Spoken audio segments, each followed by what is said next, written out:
సభకు నమస్కారం। మరి ఈనాటి కార్యక్రమానికి ఉత్తరాంధ్ర జిల్లాను మొత్తం వచ్చిన అతిరథ మహారథులకు అలాగే ఇక్కడ విచ్చేసిన ప్రతి ఒక్కరికి కూడా నా హృదయపూర్వక నమస్కారాలు తెలియజేస్తున్నాను। ఎవరు ఎన్ని చెప్పినా ఎవరు ఎన్ని అనుకున్నా కేవలం మూలపేట కాగితం మీద అక్షరాల రూపంలో ఉన్న దాన్ని నిజ జీవితంలోకి తీసుకొచ్చిన నాయకుడు ఎవరైనా ఉన్నారు అంటే చాలా గర్వంగా అది జగన్మోహన్ రెడ్డి గారే అని ఈ సందర్భంగా తెలియజేస్తాను।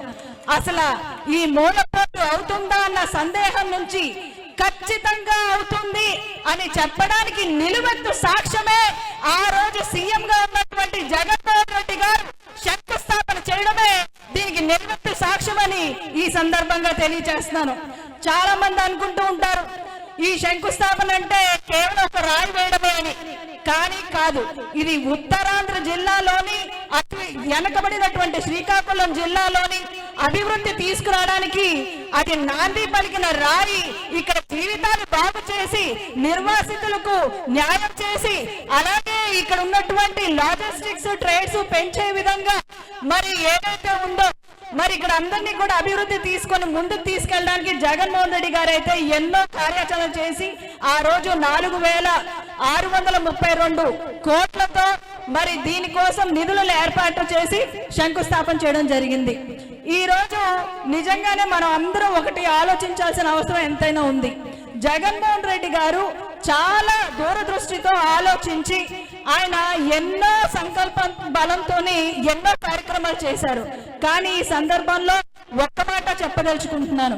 మనందరికీ తెలుసు మన సీఎం జగన్మోహన్ రెడ్డి గారు ఆయన సీఎం అయిన తర్వాత మొట్టమొదట జిఐఎస్ అంటే మనకి గ్లోబల్ ఇన్వెస్టర్ సమ్మిట్ అని ఒకటి పెట్టడం జరిగింది। ఆ సమ్మిట్ లో జగన్మోహన్ రెడ్డి గారు ఇన్ఫ్రాస్ట్రక్చర్ గురించి ఒకటి మాట్లాడారు।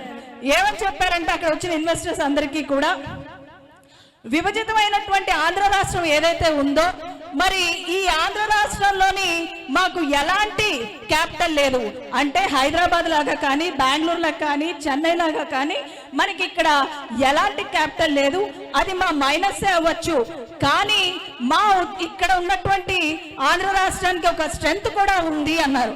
ఆ స్ట్రెంగ్త్ ఏంటి అంటే ఇచ్చాపురం మొదలుకొని మరి చెన్నై వరకు కూడా ఏదైతే తీర ప్రాంతం ఉందో సుమారు 1064 కిలోమీటర్లు ఈ విస్తీర్ణంలో సుమారు 11 పోర్టులు నిర్మించినట్టయితే మరి అది తప్పకుండా ఇక్కడైతే ఉత్తరాంధ్రని అభివృద్ధి తీసుకెళ్లే పదంలోని ఆయన ఆలోచించి సాగర్మాల అనే ప్రాజెక్ట్ ని తీసుకురావడం జరిగింది।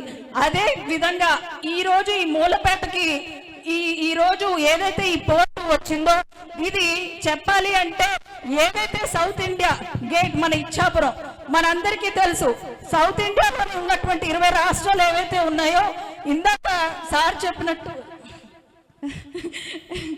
మరి అక్కడ